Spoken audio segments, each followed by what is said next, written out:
Realizaremos una disertación de manera ilustrativa de diferentes casos a fin de demostrar lo que no se debe hacer en la toma de muestra o en cuanto a la preservación y el embalaje de muestras biológicas para análisis histopatológico. Nuestro primer caso corresponde a la ilustración fotográfica de unas imágenes de muestras de tejido que ingresaron al laboratorio en envases de peltre y en estado fresco, sin preservación debidamente por formaldehído. Esto es un ejemplo de no enviar Observen cómo las muestras de tejido están frescas, ensangrentadas y sin ningún tipo de líquido de preservación. Estas muestras no pueden ustedes remitirlas de esta manera. El laboratorio de histopatología forense central, de planta central, por lo general tratamos las recibimos y tratamos de revertir los signos de autólisis inicial. Sin embargo, en algunos casos no se puede porque la autólisis ya ha evolucionado a la putrefacción. Y ya los signos de putrefacción sí, francamente, no podemos revertir. Y tanto la autólisis como los signos de putrefacción van a alterar los hallazgos histopatológicos. Otra muestra en un envase pequeño de boca pequeña, donde vemos los tejidos sin suficiente cantidad de formol y ocupando todo el envase, al fresco, rojo vinosos. Estos tejidos tenían ya ciertos días de haber sido extraídos del cadáver y esto conlleva que el tejido evolucione hacia la autólisis, lo que dificulta la evaluación desde el punto de vista histopatológico. Incluso este tipo de tejido tarda y cuesta en muchas ocasiones ser procesado desde el punto de vista técnico en los equipos. Este otro caso podemos observar cómo la muestra de tejido evolucionó completamente a la putrefacción, obteniéndose esmagma del órgano que estaba incluido en el envase. Esta muestra, prácticamente licuefactiva por efecto de la putrefacción, no puede ser procesada en un laboratorio de histopatología. Es importante señalar que el adecuado embalaje y la preservación de la muestra es responsabilidad de quien la obtiene durante el proceso de investigación en el cadáver. En esta imagen podemos observar la desproporción del tamaño entre la muestra de tejido y el envase. La boca, por ser tan angosta, no permite extraer cómodamente el tejido que está incluido en el interior del envase. Esta desproporción altera los cambios, hallazgos macroscópicos, porque va a lograr que se realice incisiones, sea cortada, seccionada, desmembrada el fragmento de tejido para poder ser extraído del envase. En algunas ocasiones podemos hacer romper el envase, pero recuerden que estos son indicios biológicos que ya están identificados, ya vienen en una cadena de custodia, y estos envases no podemos en algunas ocasiones desecharlos.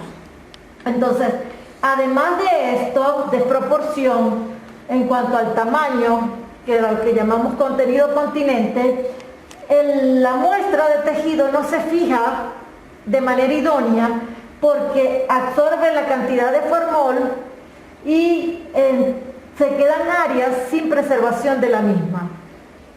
Acá podemos observar igualmente cómo las muestras ocupan todo el interior del envase.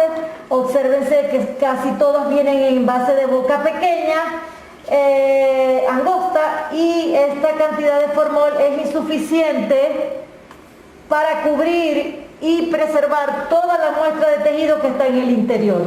Fíjense como un envase de colector de orina y se incluyó todo un estómago, y extraer esta muestra fue dificultoso, además de que estaba mal fijada. Recuerden que no es lo mismo extraer muestras de un ser vivo durante un acto quirúrgico, en una consulta, mediante biopsia, que extraer muestras de cadáveres que ya han evolucionado en horas en la morgue o de cadáveres inhumados.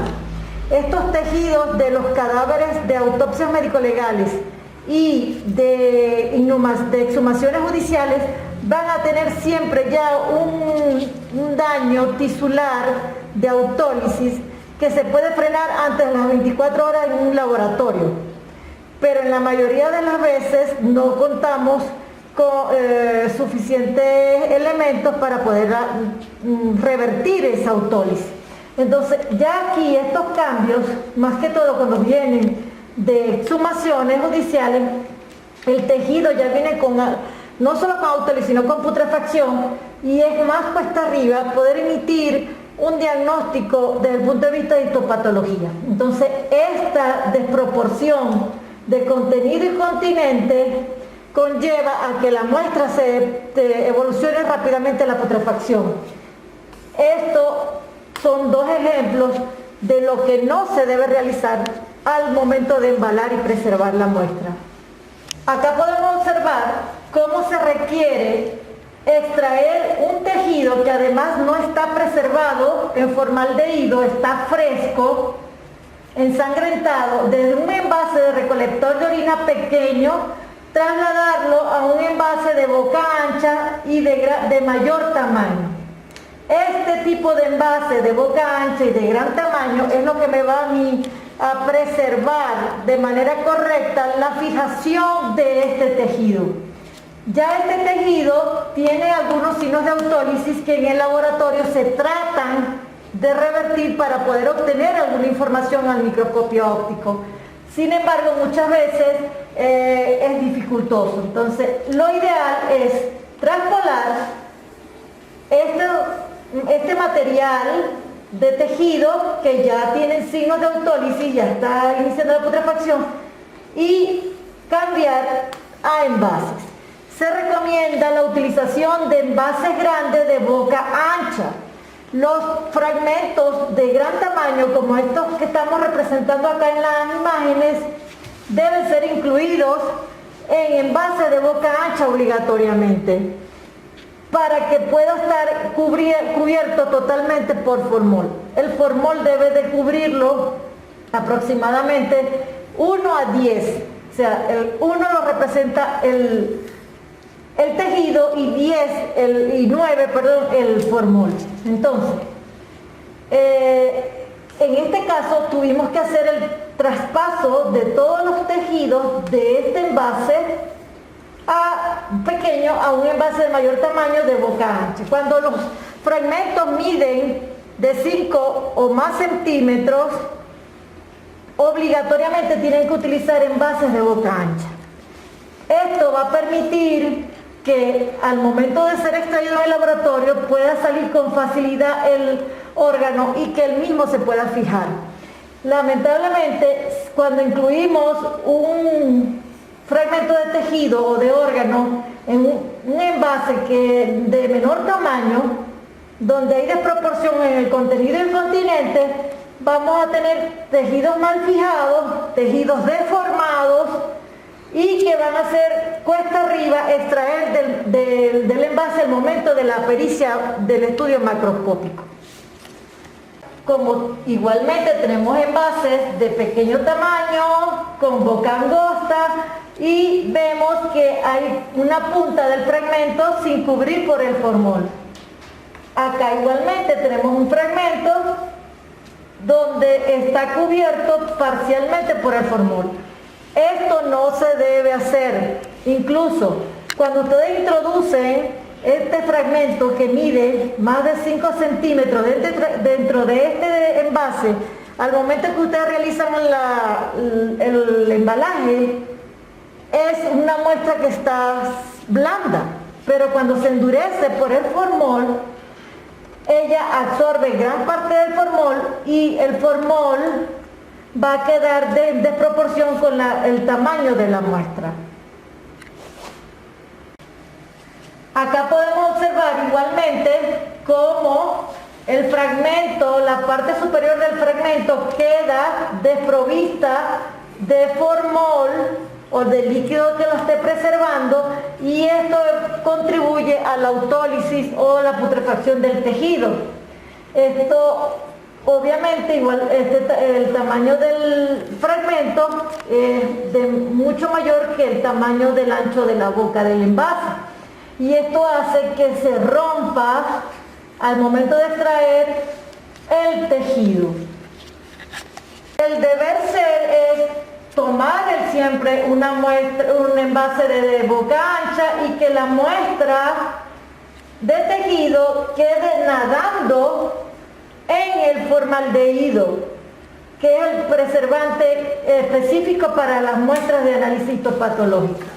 Observar cómo se deben de incluir los fragmentos en un envase. Fíjense que siempre será lo ideal y lo recomendable siempre es un envase grande de boca ancha, para que puedan estar de manera libre los fragmentos y se puedan fijar en todas sus porciones. Esto no se debe realizar, insisto, el formaldehído debe sobrepasar el tamaño y el número de muestras que se vayan a incluir. Los envases de boca pequeña, de boca angosta, deben ser utilizados para fragmentos diminutos de 1 a 3 centímetros aproximadamente, cosa que si absorben el formol al momento de estarse fijando el tejido, al momento de endurecer se puede extraer normal a través de la boca. No podemos incluir en esos envases de recolectores de orina de pequeño tamaño muestras mayores a 3 o 4 centímetros. Y siempre tiene que el formol cubrir por completo la muestra que se está extrayendo. Podemos observar que el líquido de preservación formaldehído está de color verdoso.